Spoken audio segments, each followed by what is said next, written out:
Muito bem, bom dia a todos.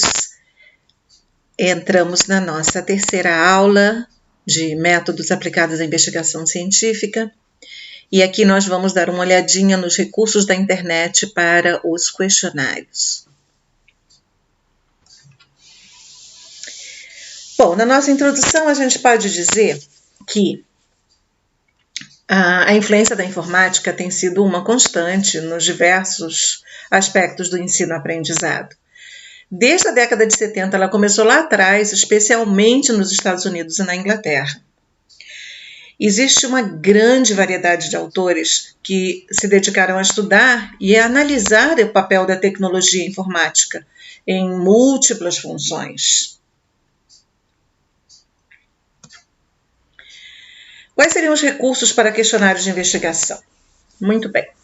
O elemento crítico que vai determinar a qualidade da investigação, seja ela quantitativa ou qualitativa, será o instrumento que vai registrar essa informação. Depois de aplicar esse instrumento, nós vamos precisar transformar essas informações em linguagem numérica. E para isso, nós precisamos usar os instrumentos adequados. Vamos dar uma olhadinha nisso. Esses instrumentos são genericamente denominados de questionários, né? E eles incluem índices, escalas de atitude, aptidão, para ser posteriormente analisados. A leitura desses resultados obtidos vai depender da qualidade dos questionários. Se nós incluirmos perguntas inadequadas que possam nos gerar respostas incorretas, então a informação obtida não vai responder aos objetivos que a gente traçou para o estudo. Mas nem sempre fica claro como é que a gente tem que preparar um questionário. O aspecto metodológico quantitativo é muito importante, mas mais importante ainda é conhecer, saber muito do tema sobre o qual vocês estão trabalhando. Porque se a gente não conhece o nosso tema profundamente, a gente não pode fazer as perguntas corretas. As perguntas, elas precisam ser compreensíveis para quem vai responder e, ao mesmo tempo, elas têm que ser as melhores para que nos deem as respostas que nós possamos interpretar como investigadores, né? Que nos sirva como investigadores. Então, a pergunta aqui é como é que a gente vai fazer para construir um questionário? Vamos ver.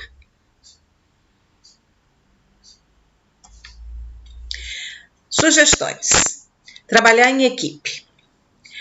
É sempre bom ter outra pessoa, pelo menos uma, que possa ler as nossas perguntas, ver o questionário e dar um palpite, né? Se tiver mais pessoas, melhor ainda.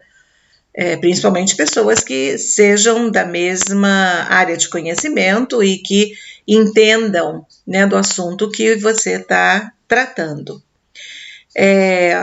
A ideia é que quando a gente faz as perguntas, a gente sabe o que a gente quer perguntar, mas nem sempre a gente verbaliza do jeito certo.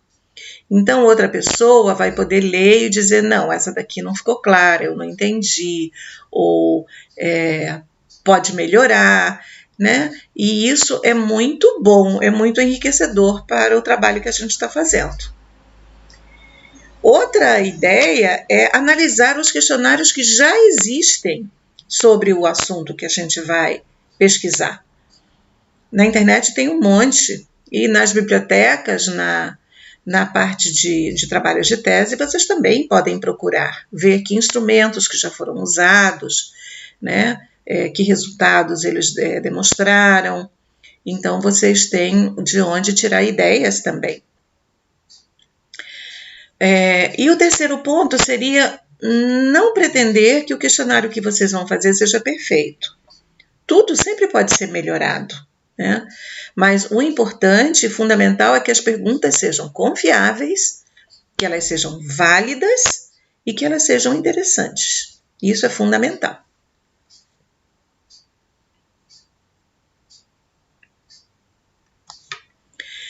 Vamos ver os tipos agora de perguntas, né? Os tipos de perguntas que podem ser incluídas. Então, por exemplo, no primeiro ponto seriam perguntas relativas a fatos, né? São aquelas perguntas que a gente quer fazer sobre um comportamento, um fenômeno acontecido ou que ainda está acontecendo. Essas são relativas a fatos. A outra são as perguntas de atitude, opinião, expectativas ou intenções de condutas, que são aquelas cuja intenção é conhecer o que o sujeito faria em uma determinada situação. Qual é a sua opinião, quais são os seus desejos, quais são as suas atitudes. Tá? O seguinte seriam as perguntas de aptidão, que são aquelas que medem o nível de habilidade, de capacidade, de conhecimento que os sujeitos possuem sobre um determinado assunto.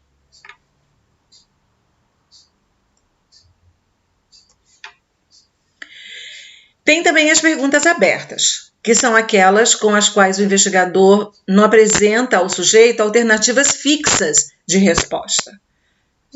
Perguntas abertas. Ele vai ouvir o que a pessoa quer dizer. As perguntas fechadas de resposta múltipla também existem e são aquelas nas quais o sujeito é apresentado a uma série de alternativas de resposta, das quais o sujeito pode escolher mais de uma, né? Por isso que resposta múltipla. Depois vem as perguntas fechadas de resposta simples, que são aquelas que, na maioria dos questionários habituais, é permitido escolher somente uma alternativa de resposta. E então a gente passa para o sujeito a tarefa difícil de escolher qual é a mais desejada entre as que são apresentadas, porque nenhuma das alternativas vai ser 100% o que a pessoa pensa, mas então ele vai ter que escolher a que mais se aproxima à sua forma de pensar.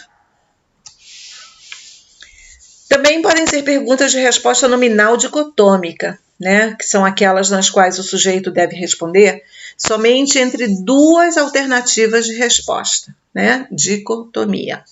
Em geral, essas alternativas apresentam opções que são antagônicas. Eu posso dizer verdadeiro ou falso, posso dizer sim, não, concordo, discordo.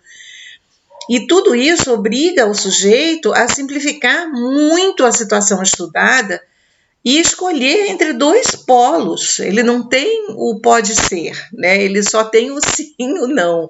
É o tudo ou nada. Outro tipo de pergunta são as de resposta nominal não dicotômica, né? Que são aquelas nas quais o investigador constrói uma série de respostas desordenadas entre si, né? Claro que então o investigador precisa conhecer muito bem sobre o seu assunto, e principalmente as formas como as pessoas podem responder a essa consulta.